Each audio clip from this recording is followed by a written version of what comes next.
നമസ്കാരം, മീഡിയ ഭാരതിലേക്ക് സ്വാഗതം. നിസാർ ഇൽത്തുമിഷുമായി ബന്ധപ്പെട്ട കഥകളുടെ മൂന്നാം ഭാഗത്തിലേക്ക് നമുക്ക് കിടക്കാം. ഒരു ചതുപ്പ് നിറയെ മൃതദേഹങ്ങൾ ഇങ്ങനെ അടഞ്ഞുകൂടിയിട്ട് ഉള്ള കാഴ്ചകളുണ്ട്. അപ്പോൾ എൻ്റെ ഒരു ഫ്രണ്ടായിട്ടുള്ള അൻഷദ് ഗുരുവായൂരുള്ള അങ്ങേര് പോയപ്പോഴും അതുപോലെ ഞാൻ പോയപ്പോഴൊക്കെ കണ്ടിട്ടുണ്ട്. ഈ നാഗസന്യാസിമാര് മഘോരികളൊക്കെ മഴ കൊണ്ട് പോവും അവിടെ. എന്നിട്ട് ഈ ബോഡിയിൽ നിന്ന് തല ഇങ്ങനെ വെട്ടിയെടുക്കും. ആ വെട്ടിയെടുക്കുന്ന കപാലം അത് ക്ലീൻ ചെയ്തിട്ട് അതിന്ന് പുഴുക്കളൊക്കെ കണ്ണിലൂടെ ഇങ്ങനെ തോണ്ടിയെടുത്തിട്ട് അതിനെ പൈപ്പ് വെച്ച് അടിച്ചിട്ട് അത് ക്ലീൻ ചെയ്ത് അത് ആക്സോ ബ്ലേഡ് എടുത്ത് മുറിച്ചിട്ട് അതിലാണ് അവർ ഭക്ഷണം കഴിക്കുന്നത്. അതിന്റെ ഒരു ഇത് ഞാൻ പറഞ്ഞിട്ടുണ്ടായിരുന്നു, ഭിക്ഷാടന മൂർത്തിന്റെ ഒരു മിത്ത് എന്ന് പറയുമ്പോ അതും ഇതുമായിട്ട് അതിപ്പോ എല്ലാരും ഇങ്ങനെ ചോദിക്കുന്നുണ്ട്, എന്തിനാണ് ഈ അഘോരികള് ഈ തലയോട്ടി ഇങ്ങനെ കൊണ്ടു നടക്കുന്നത് ഇങ്ങനെ ചോദിക്കാറുണ്ട്. അപ്പൊ അത് ഞാനിങ്ങനെ അന്വേഷിച്ച സമയത്താണ് മനസ്സിലാവുന്നത്, ഭിക്ഷാടന മൂർത്തി എന്ന് പറഞ്ഞിട്ടുള്ള ഒരു സ്റ്റോറി ഉണ്ട്. അതായത് പണ്ട് ദേവലോകത്ത് ഭയങ്കരമായിട്ടുള്ള ഒരു ഭയങ്കര സംവാദം നടക്കുക. ഇന്ദ്രനുണ്ട്, ബ്രഹ്മാവുണ്ട്, ശിവനുണ്ട്, എല്ലാവരും ഉണ്ട്. അപ്പൊ അതിലെ പ്രധാനപ്പെട്ട ചോദ്യം എന്ന് വെച്ചാല്, ആരാണ് ഈ ഒരു ലോകത്തിന്റെ നിയന്താതാവ്, ആരാണ്, who is controlling the universe എന്നുള്ള ചോദ്യം വന്നപ്പം ബ്രഹ്മാവ് പറയും ഞാനാണെന്ന് പറയാം. ശിവന് പക്ഷെ അത് ഇഷ്ടപ്പെട്ടില്ല. അദ്ദേഹം ഭയങ്കര കോപിഷ്ഠനാണ്, പെട്ടെന്ന് ദേഷ്യം വരുന്ന ആളാണ് ശിവൻ, ക്ഷിപ്രകോപിയാണ്. അപ്പൊ ആ ഒരു പെട്ടെന്ന് വന്ന ദേഷ്യത്തിൽ അദ്ദേഹം ബ്രഹ്മാവിന്റെ 5ാമത്തെ തല വെട്ടിയെടുക്കും.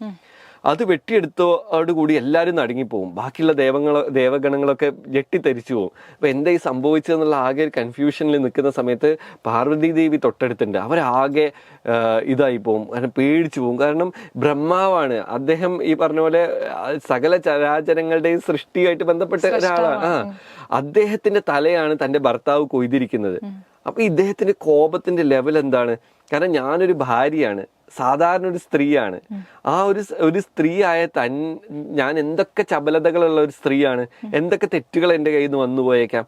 അപ്പോൾ ആ ഒരു എന്നെ ഇത്രയും ദേഷ്യം വെച്ച് എന്ത് ചെയ്തേക്കാം എന്ന് പറഞ്ഞിട്ട് ആകെ ഇങ്ങനെ സങ്കടപ്പെട്ടിരിക്കുന്ന സമയത്ത് ശിവൻ പെട്ടെന്ന് ഈ ഒരു നോട്ടീസ് ചെയ്യും, ഇവരുടെ മുഖം മങ്ങിയത്. ശിവന് പാർവതീ ദേവി എന്ന് വെച്ചാൽ അത്രയ്ക്കും പ്രണയമാണല്ലോ, അവരില്ലെങ്കിൽ താനില്ല എന്ന് പറഞ്ഞ് ജീവിക്കുന്ന മനുഷ്യനാണ്. അപ്പൊ അദ്ദേഹം ചോദിക്കും എന്ത് പറ്റിയെന്ന് ചോദിക്കുമ്പോൾ അവർ പറയും, താങ്കൾക്ക് താങ്കളുടെ കോപം ഒരിക്കലും അടുക്കാൻ കഴിയില്ല, കാരണം അത് താങ്കളുടെ ഒരു നേച്ചർ ആയിരിക്കും. അതുകൊണ്ട് അത് കൺട്രോൾ ചെയ്യാൻ പറ്റില്ല എന്ന് ഞാൻ മനസ്സിലാക്കുന്നു, അതുകൊണ്ട് ദയവ് ഇതെന്നെ മരിക്കാൻ അനുവദിച്ചാലും എന്ന് പറയും. അപ്പോൾ ഇദ്ദേഹത്തിന് ആകെ പിടുത്തം വിട്ടു, കാരണം ഇവര് ഇല്ലെങ്കിൽ തനിക്ക് ജീവിക്കാൻ പറ്റില്ല. അപ്പൊ പറയും അങ്ങനെയൊന്നും പറയരുത്. അദ്ദേഹം ആ സമയത്ത് എന്ത് ചെയ്യുന്ന വെച്ചാൽ തന്റെ ഉള്ളിലെ കോപം മുഴുവൻ പുറത്തെടുത്തിട്ട് അനസൂയയുടെ ഗർഭപാത്രത്തിലേക്ക് ഇട്ടുകൊടുക്കും. അങ്ങനെ അനസൂയയിൽ നിന്നാണ് പിന്നീട് ദുർവാസാവിന്റെ ജനനം. ക്ഷിപ്രകോപിയായിട്ടുള്ള എപ്പോഴും ശപിച്ചുകൊണ്ടിരിക്കുന്ന ദുർവാസാവിന്റെ ജനനം അങ്ങനെ വരുന്നത്. അപ്പോ അതും പോരാഞ്ഞിട്ട് അപ്പം ബ്രഹ്മാവിനോട് ഇദ്ദേഹം മാപ്പ് ചോദിക്കും. അപ്പൊ എങ്ങനെയാണ് ഒരു ശാപമോക്ഷം എന്ന് ചോദിക്കുന്ന സമയത്ത് 12,000 സംവത്സരങ്ങള് ഭൂമിയിലൂടെ ഈ തലയോട്ടിയും പിടിച്ചിട്ട് ഭിക്ഷാടനം നടത്താൻ പറയും. അങ്ങനെ എന്ന് നിങ്ങൾ വാരണാസി തീരത്തെത്തിപ്പെടുന്നോ അന്ന് ശാപമോക്ഷം എന്ന് പറയുന്നത്. അങ്ങനെ ശിവൻ കയ്യിൽ എന്തിയിട്ടുള്ള ആ കപാലം, അതിന്റെ ഒരു റെപ്രസെന്റേഷൻ ആയിട്ടാണ് അഘോരികളുടെ കയ്യില് അല്ലെങ്കിൽ സന്യാസിമാരുടെ കയ്യിലൊക്കെ ഈ ഒരു കപാലം കാണുന്നതെന്നാണ്. അപ്പോ ഇതിങ്ങനെ വേറെ ഇന്നൊക്കെ അതിന് പിന്നെ വേറൊരു അതൊരു മിത്തിന്റെ ഒരു പശ്ചാത്തലത്തിൽ പറഞ്ഞ, അല്ലാതെ ഇതിന്റെ ഒരു എന്താ പറയാ ലൈഫിന്റെ ഒരു ഭാഗമായിട്ട് എടുത്തു നോക്കുകയാണെങ്കിൽ തലയോട്ടി എന്ന് പറഞ്ഞാൽ നമ്മുടെ ഏറ്റവും വലിയ വിസ്ഡം കവർ ചെയ്യുന്ന സാധനമാണ്, നമ്മുടെ ബ്രെയിനിനെ കവർ ചെയ്യുന്ന ഒരു കവചമാണ് ഈ തലയോട്ടി. ഏറ്റവും സുപ്രീം ആയിട്ടുള്ള ഒരു സാധനമാണ്. മനുഷ്യന്റെ എല്ലാ അഹന്തയും ഈ ഒരു തലയാണ് അല്ലെ. അപ്പൊ അങ്ങനെയുള്ള അഹന്തയാണ് തന്റെ മുമ്പിൽ നിൽക്കുന്നത്. കൈ മുറിഞ്ഞാൽ നമുക്ക് ജീവിക്കാം, കാല് മുറിഞ്ഞാൽ ജീവിക്കാം, എന്ത് മുറിഞ്ഞു പോയാലും നമുക്ക് പിന്നെയും ജീവിക്കാൻ പറ്റും. പക്ഷെ ഈ തല ഇല്ലെങ്കിൽ നമുക്ക് ജീവിതമല്ല. ഈ തലക്കനം, ഈ ഒരു അഹങ്കാരം, അത് ഇത്രയേ ഉള്ളൂ. അതാണ് അതിന്നാണ് നായയും മനുഷ്യനും, അതായത് അഘോരികള് മൃഗങ്ങളും ഒക്കെ ഒരേ പാത്രത്തിൽ നിന്നാണ് ഭക്ഷണം കഴിക്കുന്നത്. അപ്പോ ഇത്രയേ ഉള്ളൂ ലൈഫ്. നിങ്ങൾ അഹങ്കരിച്ചുകൊണ്ട് നടക്കുന്ന സാധനമാണ് എൻ്റെ ഈ കയ്യിൽ ഇങ്ങനെ കിടക്കുന്നത്. ഇത് കാണിക്കാൻ വേണ്ടിയിട്ടുമാണെന്ന് പറയപ്പെടുന്നു. അപ്പോ സാർ ശരിയായിട്ടുള്ള അഘോരികളെ കണ്ടിട്ടുണ്ടോ? ഇല്ല എന്നാണ് ഞാൻ വിശ്വസിക്കുന്നത്. കാരണം നമ്മളുടെ കൺവട്ടത്ത് വരുന്ന മനുഷ്യന്മാരും ഒക്കെ ഒരു പക്ഷേ അവരൊന്നും ഒരിക്കലും അഘോരികളായിരിക്കില്ല എന്ന്. കാരണം അവര് ഈ പറഞ്ഞ എല്ലാ ലൗകികമായിട്ടുള്ള എലമെന്റ്സ് ഒന്നും വിട്ടു നിൽക്കുന്ന, വെച്ചാല് അവരുടെ ലൈഫില് വേൾഡ്ലി ആയിട്ടുള്ള എലമെന്റ്സ് ഒന്നുമില്ല. അവർക്ക് ലോകത്തുള്ള ഒരു മനുഷ്യന്മാരോട് സംസാരിക്കാനും ഇല്ല. They are always connected with lord Shiva. അദ്ദേഹവുമായിട്ടുള്ള കണ്ടിന്യൂസ് കോൺവെർസേഷനിൽ ആ ഒരു അൾട്ടിമേറ്റ് പവറിലേക്ക് ഇങ്ങനെ പോയിക്കൊണ്ടിരിക്കുകയാണ്. ആ പവറിന്റെ ഇടയിൽ സാധാരണ മനുഷ്യന്മാരോട് വന്ന് സെൽഫി എടുക്കാനോ അനുഗ്രഹം കൊടുത്ത് 10 റുപ്യ വാങ്ങാനോ ഒന്നും അവരാരും നിൽക്കില്ല. അങ്ങനെ നിൽക്കുന്ന എത്രയോ ആൾക്കാരെ നമുക്ക് കാണാൻ പറ്റും. കാശിയിലും വാരണാസിയിലും ബദ്രീനാഥിലും കാമാഖ്യയിലും പോകുമ്പോഴൊക്കെ ഈ പറഞ്ഞ അഘോരിയാണെന്ന് വന്നിട്ട് അവർ നമ്മളെ മാജിക്കൽ പവറൊക്കെ കാണിക്കുന്ന ആൾക്കാരുണ്ട്. പക്ഷെ അനുഗ്രഹിച്ചിട്ട് പോകും. അതേപോലെ തന്നെയല്ലേ ഈ നാഗസന്യാസികളും. അതെ. അപ്പോ ഇതൊന്നും ഈ അഘോരിയാവാന്ന് വെച്ചാൽ അത്രയും കഠിനമായിട്ടുള്ള സബരിയിലൂടെ കടന്നു പോകണം. അങ്ങനെയൊന്നും പോകാൻ പറ്റാത്ത ആൾക്കാർ പകുതിക്ക് ചിലപ്പോൾ നിർത്തിപ്പോരും. അങ്ങനെയുള്ള അവര് ആ ഒരു കിട്ടിയിട്ടുള്ള സാധനം വെച്ചിട്ട് അവർ പറയും ഞാൻ അഘോരിയാണ്. പക്ഷെ ഈ തപസ്സിന്റെ ഒരു ഇത്ര ഘട്ടങ്ങൾ ഉണ്ടാവുമല്ലോ, അതിനുശേഷം അവര് പുറത്തേക്ക് വരും എന്ന് വെച്ചാൽ നമുക്കിപ്പോ അഘോരികളെ കാണുന്ന അത്ര നിർബന്ധമാണെങ്കിൽ ഈ കുംഭമേള സമയത്ത് ഷാഹി സ്നാൻ എന്ന് പറഞ്ഞിട്ടൊരു ഒരു സംഭവമുണ്ട്. ഷാഹി സ്നാൻ എന്ന് പറഞ്ഞാല് രാജകീയ സ്നാനം. അത് വെച്ചാല് അതിന്റെ പിന്നിലും ഒരു കഥയുണ്ട്. എല്ലാം ഞാൻ പറഞ്ഞില്ലേ, ഈ മഹാഭാരതത്തിലെ രാമായണത്തിലെയും ഈ കഥകളും ഉപകഥകളും എടുത്തിട്ടാണ് ഞാൻ എൻ്റെ കഥകൾ എഴുതാറുള്ളത് അധികവും. അപ്പൊ എനിക്ക് ഭയങ്കര ഇൻട്രസ്റ്റിംഗ് ആയിട്ട് തോന്നാറുണ്ട്. കാരണം ഒരു നമ്മുടെ ഭാവനയെ അത്രമാത്രം എൻറിച്ച് ചെയ്യുന്നു. എന്നോട് ചോദിക്കാം, അപ്പൊ ഈ ഖുറാനിലും ബൈബിളിലും ഒന്നും ഇല്ലെന്ന്. അതും ഞാൻ എടുക്കാറുണ്ട്. എന്നുവെച്ചാ ഓരോ കഥ, ഇപ്പൊ ഞാൻ എഴുതിയ കഥ ഒരു ഹിന്ദു ബേസ്ഡ് ആയതുകൊണ്ടാണ് ഞാൻ അതിന്ന് എടുത്തിട്ടുള്ളത്. അല്ലാതെയും ഞാന് പിന്നെ മറ്റുള്ള കഥ, ഇപ്പൊ ഈ അഗർത്തയില് ഞാന് പിന്നെ ആനക്കലഹം എന്ന് പറഞ്ഞിട്ടൊരു സംഭവമുണ്ട്. അതായത് ആനക്കലഹം വരുന്നത് ഒരു നമ്മുടെ ഖുർആനില് പറഞ്ഞിട്ടുള്ള ഒരു സംഭവമാണ്. അബാബിയിൽ പക്ഷികൾ വന്നിട്ട് ചുടുകല്ലെറിഞ്ഞു ഓടിച്ചിട്ടുള്ള ശത്രു, അതായത് കഅബ എന്ന് പറഞ്ഞിട്ടുള്ള ഞങ്ങളുടെ മക്കത്തുള്ള ഒരു ദിവ്യ ആരാധനാ കേന്ദ്രമാണല്ലോ. അതിനെ തകർക്കാൻ വേണ്ടിയിട്ട് പണ്ട് യമനിൽ നിന്നിട്ട് ഒരു പിന്നെ ആള് ഇറങ്ങി പുറപ്പെടുന്നുണ്ട്. അപ്പൊ അദ്ദേഹത്തിന്റെ പടയാളികൾ എന്താ വെച്ചാല് 13 ആനകൾ അറബികൾ കണ്ടിട്ടില്ലാത്തൊരു വസ്തുവാണ്. അവരത് അബിസീനിയയിൽ നിന്ന് പിടിച്ചെടുത്തുകൊണ്ട് വന്ന, അതായത് സുഡാന്റെ പ്രവിശ്യാന്ന് തോന്നുന്നു, ആ ആഫ്രിക്കൻ ആനകളെയും കൊണ്ട് വരികയാണ് ഈ കഅബാലയം പൊളിക്കാൻ വേണ്ടിയിട്ട്. ആ സമയത്ത് അബ്ദുൽ മുത്തലിബ് നബി തങ്ങളുടെ ഒരു പിതൃവ്യനായിട്ടുള്ള അദ്ദേഹത്തിനെ കാണും. അദ്ദേഹമാണ് ഈ മക്കയുടെ കഅബയുടെ സൂക്ഷിപ്പുകാരൻ.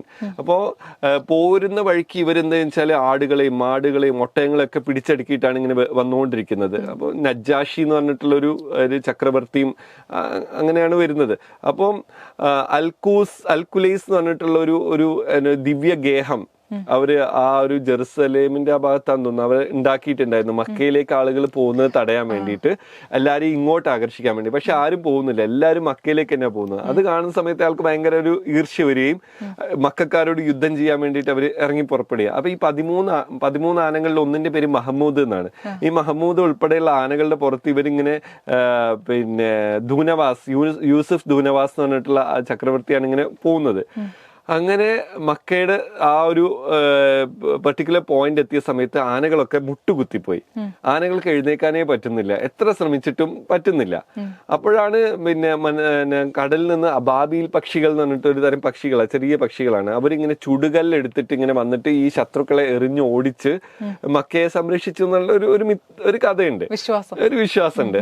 അതൊക്കെ ഞാൻ ഇതിൽ എഴുതിയിട്ടുണ്ട്. ഞാനത് പിന്നെ കുറെ വലിയ സ്റ്റോറി അത് കുറുക്കി പറഞ്ഞപ്പോ കുറെ എലമെന്റ് അതിൽ വിട്ടുപോയിട്ടുണ്ടാവും. അങ്ങനെ ഓരോ സന്ദർഭത്തിനനുസരിച്ചിട്ടും ഞാൻ ഈ പിന്നെ പുരാണങ്ങളിൽ നിന്നും മതഗ്രന്ഥങ്ങളിൽ നിന്നുള്ള സിംബൽസ് ഞാൻ എടുത്ത് യൂസ് ചെയ്യുന്നുണ്ട്. ബിബ്ലിക്കൽ റെഫറൻസസ് യൂസ് ചെയ്യുന്നുണ്ട്, എല്ലാം യൂസ് ചെയ്യുന്നുണ്ട്. നമ്മൾ പറഞ്ഞു വന്നത് ഷാഹി സ്നാനിനെ കുറിച്ചായിരുന്നു. അപ്പോ ഈ അഘോരികൾ നേരിട്ട് കാണുന്നുണ്ടെങ്കിൽ ഈ ഷാഹി സ്നാനത്തിന്റെ സമയത്ത് പോയാൽ ചിലപ്പം കാണാൻ പറ്റിയേക്കാം. ഈ ഷാഹി സ്നാൻ എന്ന് വെച്ചാൽ പണ്ട് നമ്മുടെ അമൃത് കടഞ്ഞെടുത്തപ്പം പാലാഴി മദനം അത് നടന്ന സമയത്ത് ദേവന്മാരും അസുരന്മാരും ചേർന്നിട്ടാണ് ഇത് കടഞ്ഞത്. പക്ഷെ ദേവന്മാര് പറഞ്ഞത് അസുരന്മാരോട് നമുക്ക് ഷെയർ ചെയ്യാന്നായിരുന്നു. പക്ഷെ കിട്ടിയ സമയത്ത് അവര് പറ്റിച്ചളഞ്ഞു. എന്താ വെച്ചാൽ കൊടുത്താല് പ്രശ്നമാണ്, ഇവർ മരണം ഉണ്ടാവില്ല ഇവർക്ക്, പിന്നെ കാലാകാല പ്രശ്നങ്ങളായിട്ട് നടക്കും വിചാരിച്ചിട്ട്. അങ്ങനെ അപ്പോ ആ കിട്ടിയ സാധനത്തിന് വേണ്ടിയിട്ട് ദേവന്മാരും അസുരന്മാരും തമ്മിൽ ഫൈറ്റ് തുടങ്ങി. ആ തക്കത്തിന് ഗരുഡൻ ഈ അമൃതകുംഭം എടുത്തിട്ട് പിന്നെ ആകാശത്തൂടെ വട്ടമിട്ട് പറക്കാൻ തുടങ്ങി. അസുരന്മാർക്കും പറക്കാനുള്ള ചിറകുകളൊക്കെ ഉണ്ടായിരുന്നില്ല, അവരും ഫോളോ ചെയ്തു. പക്ഷെ ആ സമയത്ത് ഗരുഡൻ 4 നദിക്കരകളില്, അതായത് പുണ്യതീർത്ഥങ്ങളിൽ വിശ്വസിച്ചു. ഒന്ന് ക്ഷിപ്ര നദിക്കരയില്, ഗോദാവരിക്കരയില്, പിന്നെ ഗംഗ യമുന സരസ്വതി ത്രിവേണി സംഗമത്തിൽ, പിന്നെ ഹർക്കിപാട്. ഈ 4 സ്ഥലങ്ങളിലാണ് അമൃതകുംഭം ഇറക്കി വെച്ചത്. ഇറക്കി സമയത്ത് വെച്ചാൽ ഫുൾ കുംഭമായിരിക്കാം, നിറഞ്ഞ കുംഭം. അതുകൊണ്ട് ഇറക്കി വെക്കുന്ന സമയത്ത് അതങ്ങ് തള്ളിയിട്ട് അതിന്ന് കുറച്ച് തുള്ളികള് ഈ ഒരു പുണ്യതീർത്ഥങ്ങളിൽ കലർന്നു. അപ്പൊ ഈ യുദ്ധം നടക്കുന്നത് 12 ദിവസമാണ്. പിന്നെ ദേവന്മാരും അസുരന്മാരും 12 ദിവസം ഈ അമൃതകുംഭത്തിന് വേണ്ടി ഫൈറ്റ് ചെയ്തു. ഈ 12 ദിവസം എന്ന് പറയുമ്പോൾ ഒരു ദിവസം ഓഫ് ദേവന്മാർ ഈക്വൽ ടു 1 ഇയർ ഓഫ് മനുഷ്യന്മാർ എന്നാണ് കാൽക്കുലേഷൻ വരിക. അപ്പൊ 12 ദിവസം ഈക്വൽ ടു 12 വർഷം. 12 വർഷം എന്ന് പറയുമ്പോൾ ഒരു വ്യാഴവട്ടം. വ്യാഴവട്ടം എന്ന് വെച്ചാൽ വ്യാഴൻ ഇങ്ങനെ പരിക്രമണം ചെയ്യാനുള്ള ടൈം ഡ്യൂറേഷൻ ആണ്. അപ്പൊ ഈ ഒരു പർട്ടിക്കുലർ 12 വർഷം കൂടുന്ന സമയത്ത് പിന്നെ ഒരു മാഘമാസത്തില് നമ്മുടെ ഈ വ്യാഴ മേടരാശിയിലേക്ക് കടക്കുന്ന സമയത്ത് ഈ അമൃതത്തിന്റെ അംശം വീണ്ടും ഈ നദികളിലൊക്കെ വരും എന്നാണ് വിശ്വസിക്കപ്പെടുന്നത്. അപ്പൊ ആ ഒരു പ്രത്യേക മുഹൂർത്തത്തില് ആണ് ഷാഹി സ്നാൻ, ഈ അമൃതം കലരുന്ന ആ സമയത്ത് സ്നാനം ചെയ്യുക. ആ സ്നാനം ചെയ്യാൻ വേണ്ടിയിട്ടാണ് അഘോരികൾ എത്തുന്നത്. അങ്ങനെയാണ് കുംഭമേള 12 വർഷത്തിൽ ഒരിക്കലായി മാറുന്നത്.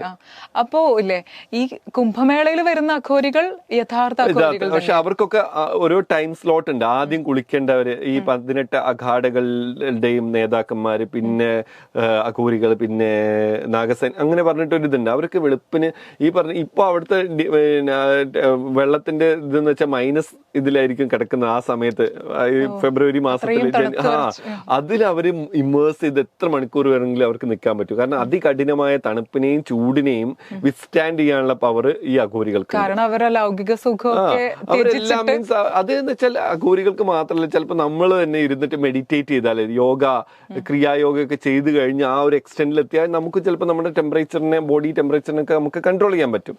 അത് ഞാൻ ദൈവികമായിട്ടൊന്നും കാണുന്നില്ല, പക്ഷെ ഇങ്ങനത്തെ ഒരു പവർ നമുക്ക് ഇതിലൂടെ എടുക്കാൻ പറ്റുന്നുണ്ട്.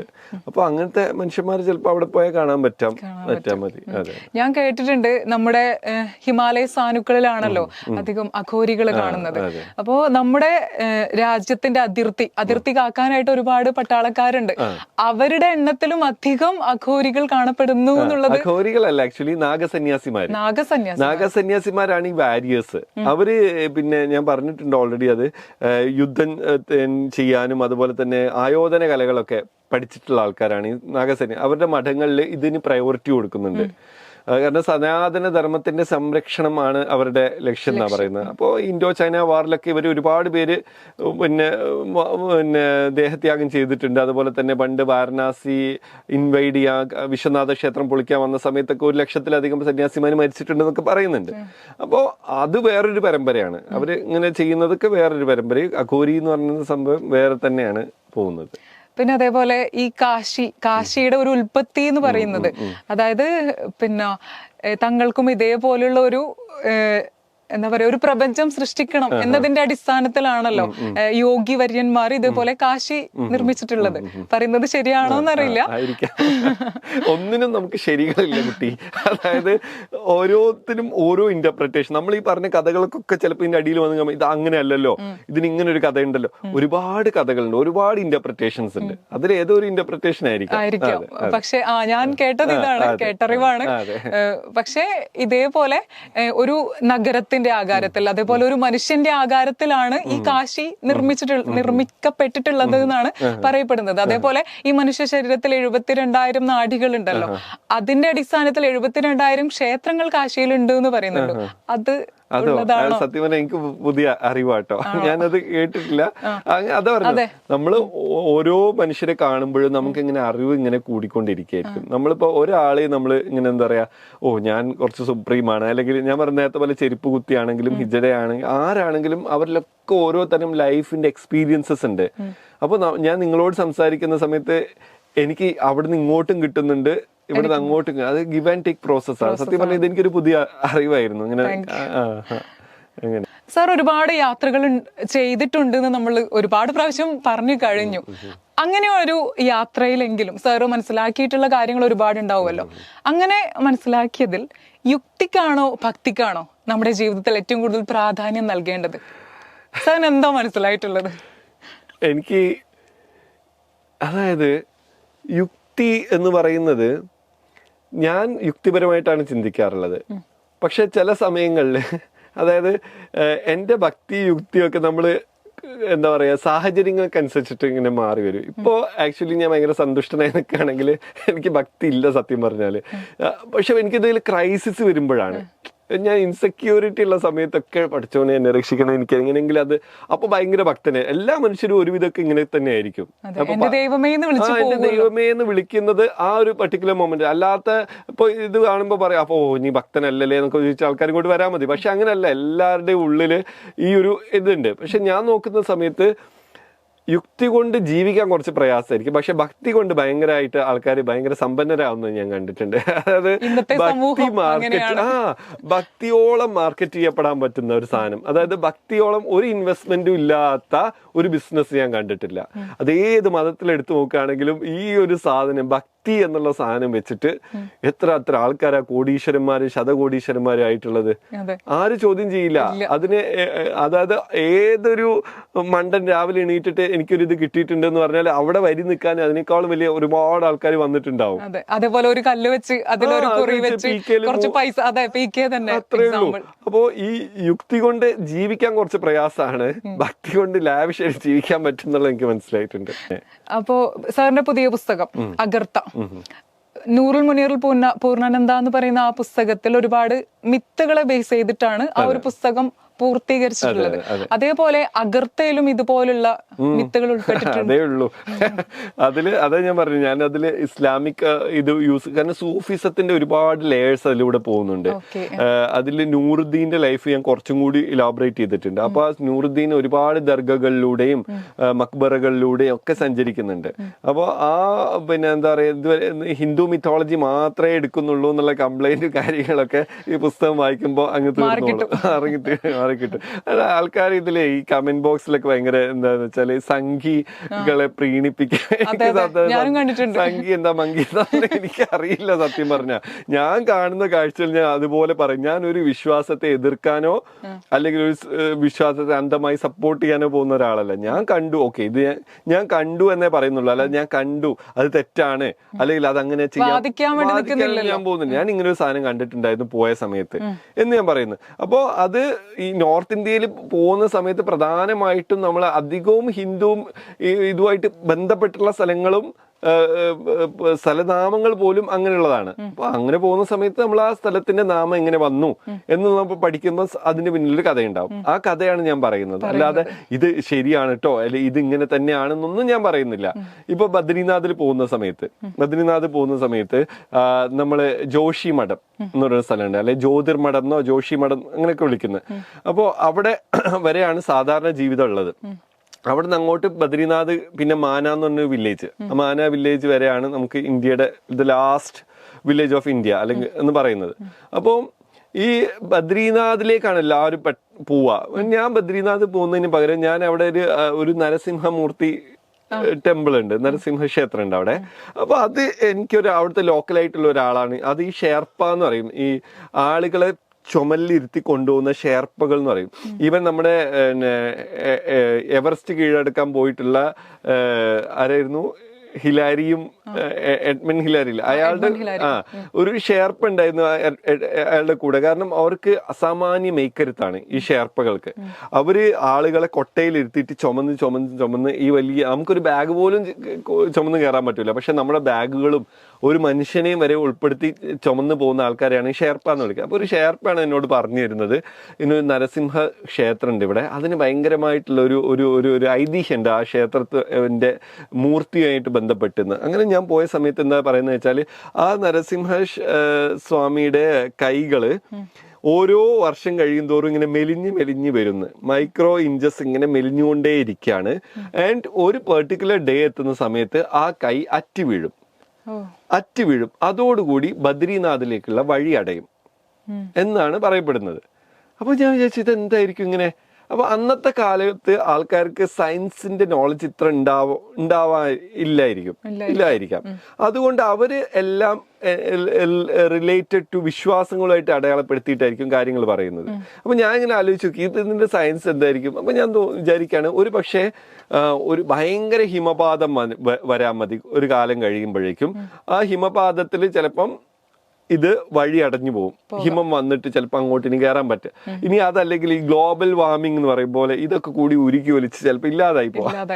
അങ്ങനെയും ആയിരിക്കാം അതിന്റെ ഇന്റർപ്രിട്ടേഷൻ വരുന്നത്. പക്ഷെ എനിക്കത് ഇഷ്ടപ്പെട്ടു. ഓക്കെ, ഒരു കാലത്ത് ആ കൈ ഇല്ലാതാവുന്നതോടുകൂടി ബദ്രീനാഥ് ഒറ്റപ്പെട്ടു പോകും.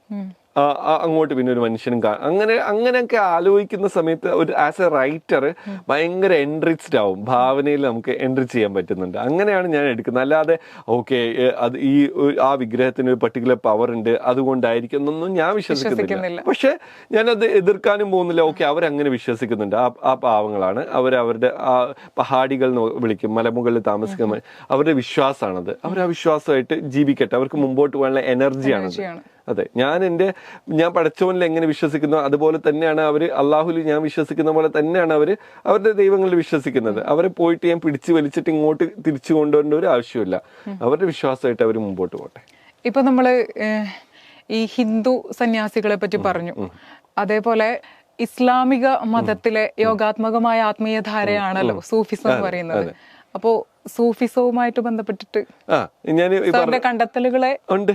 അത് ഈ യാത്രക്ക് ഈ ഒരു പുസ്തകത്തിന് വേണ്ടിയിട്ട് ഞാൻ പണ്ട് സൂഫികളുടെ താഴ്വര എന്ന് പറഞ്ഞിട്ടൊരു സ്ഥലമുണ്ട്, കുൽദാബാദ്, നമ്മുടെ ഔറംഗാബാദിനടുത്ത്. നമ്മുടെ അജന്ത എല്ലോറ കേവ്സ് ഒക്കെ ഉണ്ടല്ലോ, അവിടെയാണ് ഈ സൂഫികളുടെ താഴ്വര.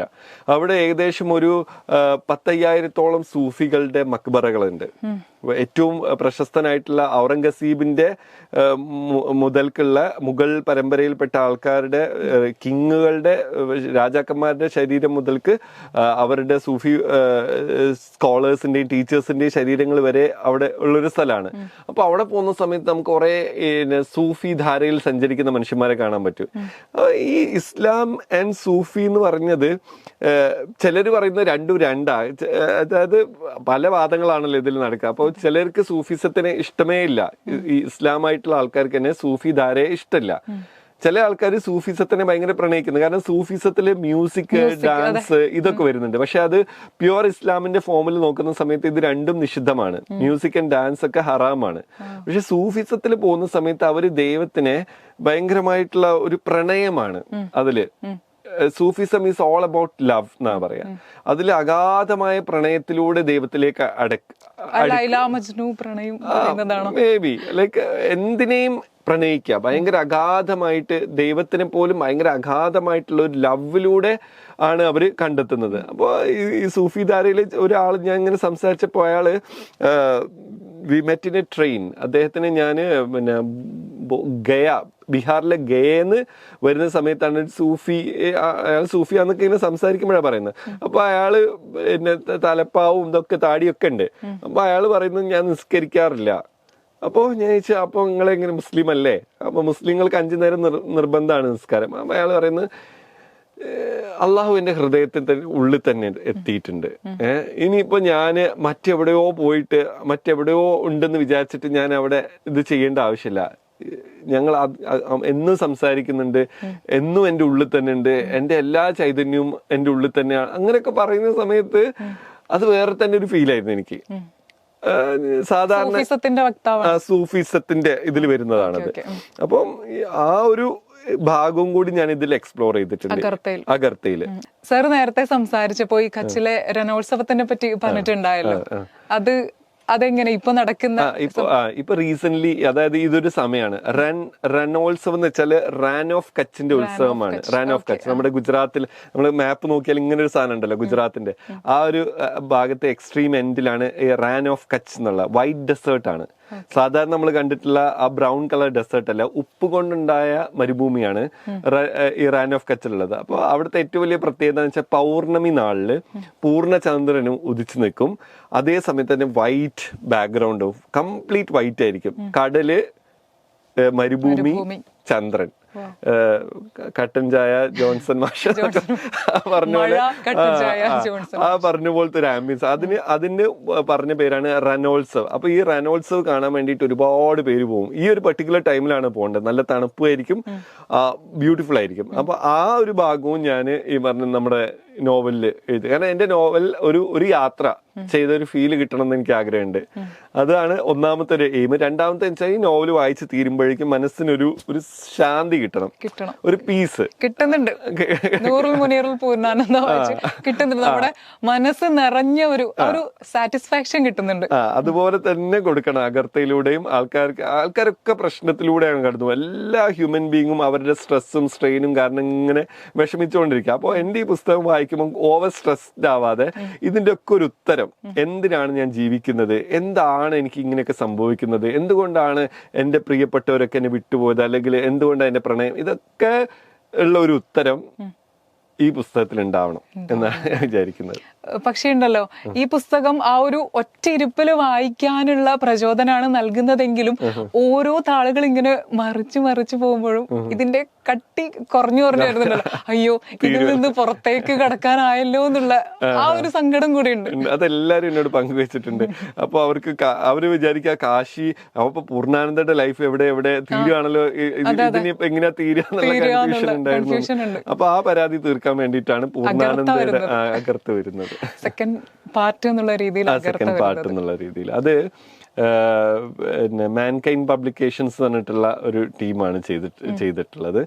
പിന്നെ അതുപോലെ തന്നെ ദായമക്കൈ എന്നുള്ളത് ഓറ പബ്ലിക്കേഷൻസ്, അത് കോഴിക്കോടുള്ള 2-3 പെൺകുട്ടികൾ ചേർന്നിട്ട് യങ് ആയിട്ടുള്ള ഒരു 18-20 ഒക്കെ വയസ്സുള്ള പെൺകുട്ടികളാണ്. അവര് എന്നെ ഇങ്ങനെ അപ്രോച്ച് ചെയ്തായിരുന്നു. കാരണം അവരുടെ ബുക്ക് സെല്ല് ചെയ്യുന്നുണ്ട്. ബുക്കിഷ്ക് എന്ന് പറഞ്ഞൊരു പ്ലാറ്റ്ഫോമിൽ അവരെന്റെ ബുക്ക് സെല്ല് ചെയ്യുന്നുണ്ട്. അവരിങ്ങനെ ഇടയ്ക്ക് 10-50 ബുക്ക് വാങ്ങിച്ചിട്ട് എന്റെ അടുത്ത് വരുന്നിട്ട് പറയും, സാർ എനിക്ക് സൈൻഡ് കോപ്പീസ് വേണം എന്ന് ആൾക്കാർ പറയുന്നുണ്ട്. അങ്ങനെ അപ്പോഴാണ് അവർ പറയുന്നത്, സാർ ഞങ്ങൾ ഇങ്ങനെ ഒരു പബ്ലിക്കേഷൻസ് തുടങ്ങിയിട്ടുണ്ട്, ഇപ്പം ബിഗിനേഴ്സ് ആണ്, അപ്പൊ സാറിന് ഒരു ബുക്ക് ഞങ്ങൾക്ക് കിട്ടിയിരുന്നെങ്കിൽ വളരെ ഇതായിരിക്കും. അപ്പൊ എനിക്ക് ഭയങ്കര തോന്നി. കാരണം അവര് യങ് ആണ്, ഡൈനാമിക് ആണ്, ജയിക്കണം എന്ന് ആഗ്രഹിച്ച് വരുന്ന കുട്ടികളാണ്. അപ്പൊ ഞാൻ വിചാരിച്ചു ഓക്കെ, ഒരു ബുക്ക് അവർക്ക് കൊടുക്കുക. അങ്ങനെയാണ് ദായമൊക്കെ അവർക്ക് വേണ്ടിയിട്ട് എഴുതിക്കൊണ്ടിരിക്കുന്നത്. ഇപ്പൊ സ്റ്റാർട്ട് ചെയ്തിട്ടുണ്ട്. നമ്മൾ അത്രയും ആഗ്രഹത്തോടെ ഒരു കാര്യത്തെ സമീപിച്ചാൽ അത് നടക്കും. അതിന് പ്രകൃതി കൂടി അതെ, എനിക്ക് അങ്ങനെ തോന്നി. അവരത് സപ്പോർട്ട് ചെയ്യണം. കാരണം ഞാനും ഒരു ബിഗിനറാണ്. അപ്പൊ ഇതിന്റെ സ്ട്രഗിൾ എനിക്ക് നന്നായിട്ട് അറിയാം. ഒരു റൈറ്റ് എസ്റ്റാബ്ലിഷ് ചെയ്യാനുള്ള സ്ട്രഗിൾ നമ്മൾ പല പബ്ലിഷേഴ്സിനെ സമീപിക്കും, അവരൊക്കെ നമ്മൾ റിജക്ട് ചെയ്യും. അപ്പൊ ആ ഒരു ഫസ്റ്റ് ഹാൻഡ് കൊടുക്കാൻ ഇപ്പൊ എനിക്കിതാ ഇഷ്ടംപോലെ വിളികൾ വരുന്നുണ്ട്. പല പബ്ലിഷേഴ്സും വിളിക്കുന്നുണ്ട്, പല സ്ക്രിപ്റ്റ് റൈറ്റേഴ്സ് വിളിക്കുന്നുണ്ട് പുസ്തകം ചർച്ച ചെയ്യാൻ വേണ്ടിയിട്ട്, എഴുതാൻ വേണ്ടിയിട്ട്. പക്ഷെ ആദ്യത്തെ ഒരു കൈ ഉണ്ടല്ലോ, ആ ആദ്യത്തെ കൈ കിട്ടാനായിരിക്കും നമുക്ക് ഏറ്റവും വലിയ, അത് ഞാൻ അറിയുന്ന ഒരാളാണ്. അപ്പൊ അതുകൊണ്ട് തന്നെ എനിക്ക് ബിഗിനേഴ്സ് ആയിട്ടുള്ള ആൾക്ക് പബ്ലിഷേഴ്സ് ആണെങ്കിലും ആരാണെങ്കിലും ഒരു എസ്റ്റാബ്ലിഷ്മെന്റ് സ്റ്റാർട്ട് ചെയ്യാൻ ശ്രമിക്കുന്ന ആൾക്കാരെ ഞാൻ എപ്പോഴും ഭയങ്കരമായിട്ട് അപ്രീഷിയേറ്റ് ചെയ്യും, അവരെ സപ്പോർട്ട് ചെയ്യും നമുക്ക് പറ്റുന്ന രീതിയിൽ. കാരണം എനിക്കിപ്പോ അവർക്ക് പൈസ കൊടുക്കാനൊന്നും പറ്റില്ലല്ലോ. അതിന് പകരം അവർ ആഗ്രഹിക്കുന്ന ഒരു പുസ്തകമാണ്, ആ പുസ്തകത്തിലൂടെ അവർക്ക് കിട്ടുന്നുള്ള ഇതുണ്ടെങ്കിൽ വൈ നോട്ട്. എനിക്കിപ്പോ ആർക്കാണെങ്കിലും ഏത് പബ്ലിഷറിനാണെങ്കിലും നമ്മൾക്ക് കൊടുക്കണമല്ലോ. അങ്ങനെ അതിപ്പോ ഞാൻ ഓൾറെഡി പറഞ്ഞു കഴിഞ്ഞല്ലോ, സാഹിത്യ മേഖലയിൽ തന്റേതായ ഒരിടം ഇപ്പൊ സാറിനുണ്ട്. പിന്നെ പേടിക്കണ്ടല്ലോ. പക്ഷേ ഉണ്ടല്ലോ സാർ, ഈ നൂറുൽ മുനീറുൽ പൂർണ്ണാനന്ദ എന്ന് പറയുന്ന ആ ഒരു പുസ്തകത്തിന്റെ പബ്ലിഷർ മാറ്റാന്ന് വെച്ചാൽ ആക്ച്വലി ഞാൻ ഈ അഗർത്ത ഇതിന് മുമ്പേ എഴുതിയിട്ടുണ്ടായിരുന്നു. മുമ്പേ എഴുതിയിട്ട് മാൻകൈൻഡിന് കൊടുത്തൊരു പുസ്തകമാണത്. പക്ഷെ പിന്നീടാണ് ഇത് കണക്ട് ചെയ്യുന്നത്. അവർ പറഞ്ഞു നമുക്ക് ഇതിന്റെ ഒരു കണ്ടിന്യൂറ്റി, കാരണം കഥകളൊക്കെ അതിലുണ്ട്, അപ്പൊ കഥാപാത്രങ്ങളെയും കൂടി അതിലേക്ക് ഒന്ന് ഫിറ്റ് ചെയ്താൽ മതി എന്ന് പറഞ്ഞു. അങ്ങനെയാണ് അല്ലാതെ ഞാൻ ഇത് 2ാം ഭാഗം എഴുതണം എന്ന് വിചാരിച്ച് കൊടുത്തതായിരുന്നില്ല. ഈ നൂറുൽ മുനീറുൽ പൂർണ്ണാനന്ദ എഴുതുന്നതിന് മുമ്പ് തന്നെ ഈ അഗർത്ത എന്ന് പറഞ്ഞ സാധനം ഞാൻ എഴുതിയിട്ട് അവർ കൊടുത്തിട്ടുണ്ടായിരുന്നു. പക്ഷെ ഞാൻ അവരോട് ഹോൾഡ് ചെയ്യാൻ പറഞ്ഞായിരുന്നു, ഇതിന്റെ കഥ എന്താണെന്ന് അറിയില്ലല്ലോ. എങ്ങനെ അഗർത്ത കംപ്ലീറ്റ് ചെയ്തിട്ട് കൊടുത്തില്ല? കംപ്ലീറ്റ് ചെയ്തിട്ടുണ്ടായിരുന്നു. ഏകദേശം ഒരു സ്റ്റോറി കംപ്ലീറ്റ് ചെയ്ത് കൊടുത്തു. പക്ഷെ അതിന് വാലും തലയൊക്കെ കട്ട് ചെയ്തിട്ട് ഞാൻ അതിന് ഒരു കണ്ടിന്യൂറ്റി കൊടുത്തു ഇവർക്ക്. അങ്ങനെ അപ്പൊ ഏതായാലും ഇത് വായിച്ച ആൾക്കാർക്ക് അതിലേക്ക് കണക്ട് ചെയ്യാൻ പറ്റും. ആ രീതിയിലാണ് അതിനെ ഞങ്ങൾ ട്രാൻസ്ഫോം ചെയ്തെടുത്തിട്ടുള്ളത്. നിസാർ ഇൽത്തുമിഷ് എന്ന വ്യക്തിയുടെ അദ്ദേഹം സഞ്ചരിച്ച പല വഴികളും അതുമായി ബന്ധപ്പെട്ട ഒരുപാട് വിശേഷങ്ങൾ ഇനിയും നിങ്ങളുമായി പങ്കുവെക്കാനുണ്ട്. അതിനായി നിങ്ങൾ അടുത്ത ഭാഗം വരെ കാത്തിരിക്കേണ്ടതായിട്ടുണ്ട്.